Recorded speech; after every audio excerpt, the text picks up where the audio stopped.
because otherwise, there we go. Okay, 10 steps to finding your soulmate. And that's pretty self-explanatory here. So we're just going to go on to the next slide. All right. So here's what you're going to learn in this program is 10 steps for finding the love of your life or your soulmate. Something called the triangle test to determine if you're ready for true love. And I'll give you a hint that has something to do with readiness. How to magnetize and attract your soulmate. Doesn't that sound fun? People are going to come to you like magnets. Not really, but okay. How and when to say no. That is so important. How and when to say no, and how to find compatible partners, and much more. So I'm going to go ahead and move on to the next slide. Before we do, honey, really, if I may, just really quickly back there, how and when to say no. Thanks for emphasizing that, because we realize just how critical or how important that really is. Yes. And a few of us will relate with me on this one in the extra effort needed for we people pleasers entering the dating world. So, and just like with our boundaries, sometimes the hard part is defining them. Yes. Sometimes defining them is harder than enforcing them. Yes. So, defining how and when to say no, really important. I really appreciate emphasizing that one. Yeah, that's a good point. Good. Okay, so here's step number 1, everyone. This is the triangle test. So identify your readiness issues, and we all have them. And self-discovery and readiness is the first part of the conscious dating program. And I will tell you that the people that I have worked with over the years, as they understand the self-discovery piece, who they are, especially at this stage, they're not so-and-so's mother, you know, so-and-so's, there's always going to be their mother, but they don't need them as much, that kind of thing. This is really for you. As they understand who they are today, confidence grows, and confidence is a huge part of when we talked about that, actually that magnetism, that really comes from confidence. It's very attractive. So identifying your readiness issues, and I have a relationship readiness assessment that I start everybody out with, and it's really, really good. So consider that. Number 2, know what you really want. Lots of us, when we come out of divorce and relationship, a lot of us know what we don't want. And then you build upon that to figure out what you want over time. Number 3 is what I was talking about, your inner game, the confidence, have a positive attitude, but really, really, really be conscious. And I want to emphasize the word intentional. Everything we do around dating should be intentional, should have intentionality. So that's really, I think that's really important. That's the triangle test. So number 2, get the information and support you need. And again, so many people do this on their own in dating before they do any work on figuring out who this person is they're looking for. So it's important to get information and support that you need. And I love this. I've heard this for years. When you fail to plan, you plan to fail. And that's all about intentionality. So think about that as well. What is going to be in your dating plan, which is very important. For those of you who have rolled out online in your dating plan, that's fine. But you have to do a whole lot of something else if you're going to successfully meet your soulmate. So I just want to emphasize that. Okay, here's the magnet. Be a magnet by being your authentic self. You're gonna, and I've said this for years, you're gonna show up anyway. So you may as well show up right at the beginning, right? This is who you are. And we're not going to change who we really are. So, and hopefully we are if we're not already happy with who we are, we're certainly on the road to being happy with who we are. Obviously, a lot of us want to make improvements forever, but basically this is who we are. So be who you are, be your authentic self. Don't try to be something that you're not, or something that you think someone else wants you to be. So that's right there. Okay, now we're going to move on. Oh, this is a busy slide. Okay. One of the things that you would learn in working in conscious dating with me is, and this is really important for the ladies, be the chooser. Many times women are taught to wait to be chosen. And consequently, a lot of people do online dating. A lot of women do online dating that way. They wait to be chosen. They review the correspondence that comes to them. Oh, no, no, no. We know what we're looking for, or we should. So we need to be the chooser. We need to write to the people that we want to write to, or approach the people that we want to approach. So to get what you really want, you've got to say no to what you don't want, or you'll wind up settling. And the term we use is, I'd rather be single than settle. We don't want to settle when it comes to a committed relationship of some kind. And again, assess potential partners based on how they fit with you. So this is who you are. This is your life. Be the person that you want to be, living the life that you want. And then you could read these for yourself, 1 through 6. So I'm going to just give you a second. If anyone needs more time, let me know. All good? All right, I'm going to move on. Okay. Step number 5, balance your heart with your head. And I think a lot of people have trouble understanding what that is. That has to do with chemistry. And so many times chemistry takes over. It's very powerful. And our head's not really there. So we're not really balancing that. And it's very important in dating and relationship that you balance that. Your heart with your head. This is one of my favorite lines I've ever heard, I think. There really is no such thing as a relationship emergency. I mean, is there? What's the emergency? We've got time. I've got a client who's 75. She still has time. You know, most of us are going to live to be in our 80s and beyond. So maybe 90 or so. So I'm going to live to be 100. At least I want to. You are. Yes. So no such thing as a relationship emergency. Okay. Step number 6, take risks. And this is really important. Expand your comfort zone. How many of you have, and we could talk about this more in the question phase, but think to yourself, how many of you have a certain type? And that's, you know, when you're online or you're at some kind of a singles event, you're kind of looking for that type. Sometimes it's subconscious.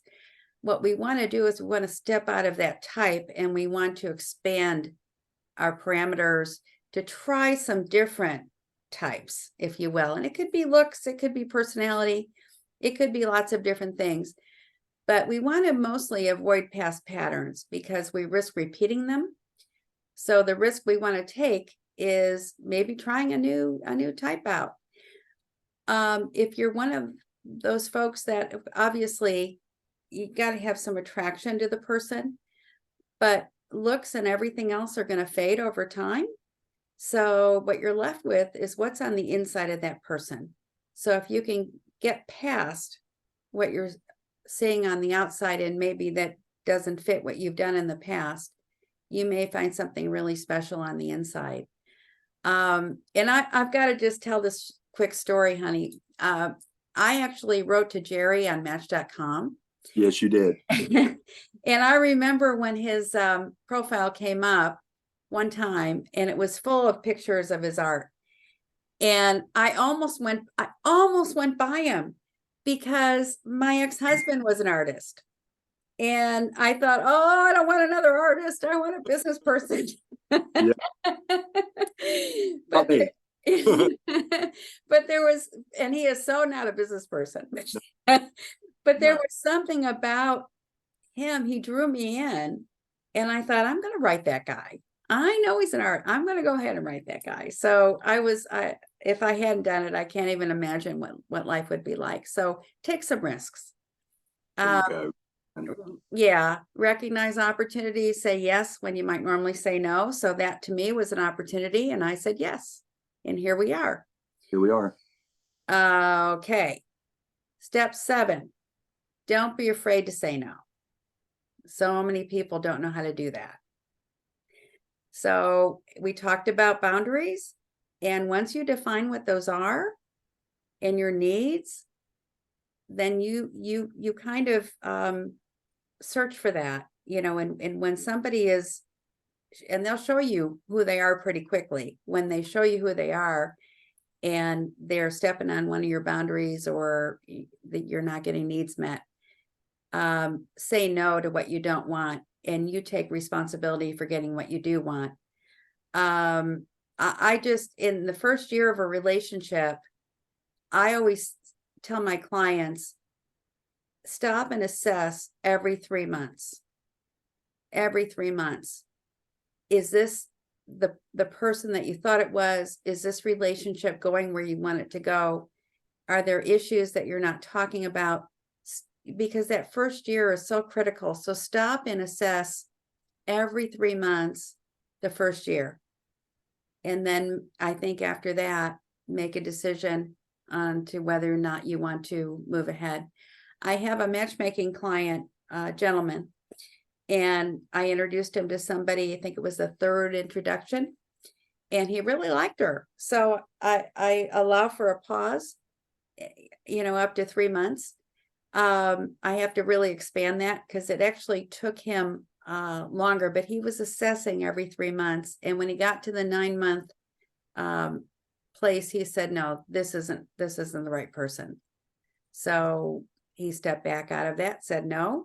And we just, we're still actively searching for his person, and we're just going to keep on going. And he'll find her. So that's really important. So trust and follow your internal GPS. And I know Jerry loves when we talk about inner voice. Your inner voice is always talking to you, and there's so much chatter, we don't hear it a lot. And we need to stop and listen to that. Okay, step 8, expand your network. You see number 1 here, tell your family and friends that you're looking for a serious relationship and exactly what you're looking for to the extent that you understand what it is. Don't be shy. I would also amend that, guys, to say, tell them you're looking for a wonderful person. I don't think when we're talking to family and friends and people we know in church and different things like that, that we should define exactly who we're looking for. I don't actually agree with what's on that slide, so I guess I'm going to have to fix that. I didn't write these slides. Tell them I'm looking for a wonderful person that's age appropriate, and from there you can sort through them yourself. But the idea is to use your network as especially if you're not doing online dating. Remember, I said you have to do a whole lot of something else, and network is an important piece of that. And I know people that have met their soulmates through other people. And I bet if you think about it, you might too. So, cast your net wide, pursue your interests, and you're likely to meet other people who know people, or other people as you're pursuing your golf or your pickleball or whatever it is you're doing that you enjoy.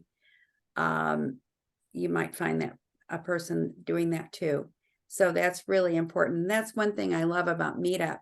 I love a number of things about it, but Meetup is, oh my gosh, it's interest-based.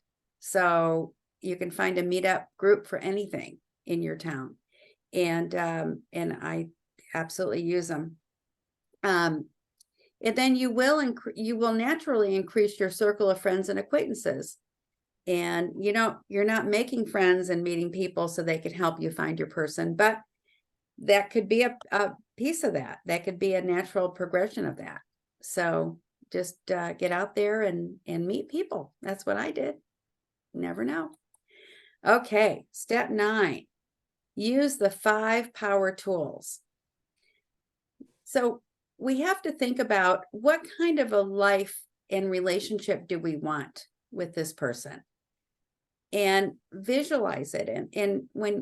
So in the program, we do a vision. And actually, we also do my perfect day and my perfect life with my partner. And you write about a specific day. Now, I have to tell you that it may feel a little uncomfortable to you, but Jerry and I took this work into the county jail here in Charlotte.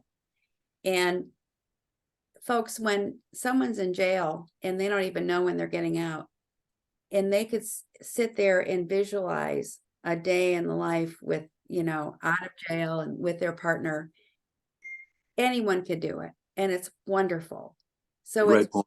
really important. And then when you do that, when you write it, feel it. Put yourself there. Feel what that would be like, being with someone like that. We've all been with people that didn't suit us. And now we're looking for our soulmate, that one person, hopefully the last person for us. And we want to know what that's going to be like. And we want to feel those emotions. Leveraging the law of attraction. Whether you think you can or you think you can't, you're right. Yeah. Oh. And so why not think you can? Why not think so when someone says to me, there's no one out there, I'm never going to find anybody. Well, they're not. I can hold the space for them to do that for a short while, but ultimately you have to believe it. And I always knew, I said, I walked away from a long marriage, but I always knew that I wouldn't be by myself. And I always said that. And I'm not. And when something should happen, God forbid, I'll choose to be by myself, but that's my choice, right? That's my choice. Like our friend Yvonne. Right. Yep. Yep. Okay. We'll leave it there. Yes, we'll leave it there. Number 4, align your actions and choices to realize your dream life and relationship. So look at what you're doing in your life. And is it aligned with what you really want to be doing and the kind of relationship that you really want? And then finally, believe. We talked about that. What you can conceive and believe, you can achieve. So we're really getting through this. We're going to have a lot of time for questions. Step 10, learn and practice dating skills. Social effectiveness skills. And that's funny. There are people out there that don't have social skills, and they've never learned them. They've never had to. Maybe they're by themselves a lot. But it's important to have a conversation.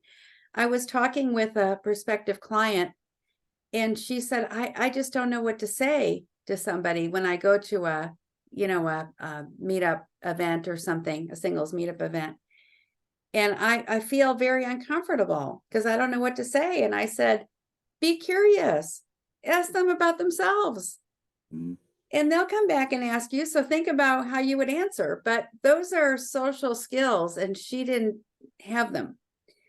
But she was so grateful to hear that concept because she'd never thought about that. We're always thinking the attention's on us.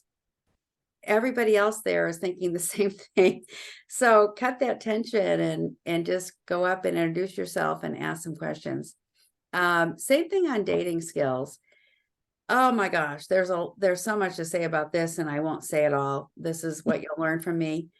But dating skills are important. It's important to understand. And if you guys watched my podcast, I talked a little bit about dating skills, I think. What my friend Matchmaker May called the 0 date. That was the meet and greet.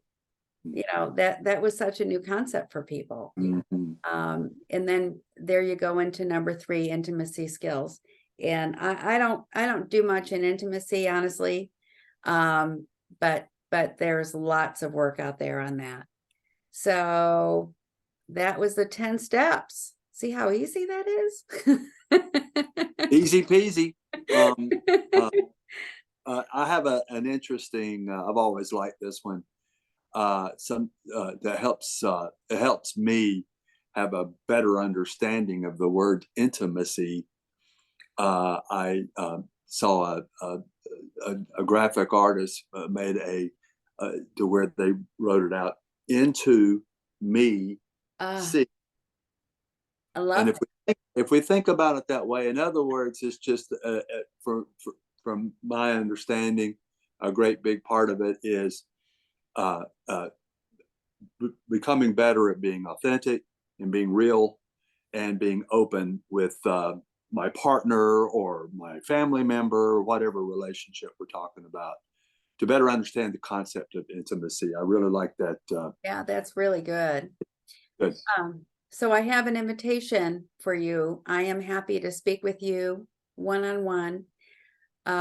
Just go ahead and write this URL down. That'll reach my my coaching website, and fill out the contact form. And when I get it, I will send you back a link to my calendar, and we'll set up some time and have a complimentary just conversation about it. So I wanted to and see where you are and see if this is something that might work for you. And now we're just ready for questions. So I'm going to go ahead first and stop the recording.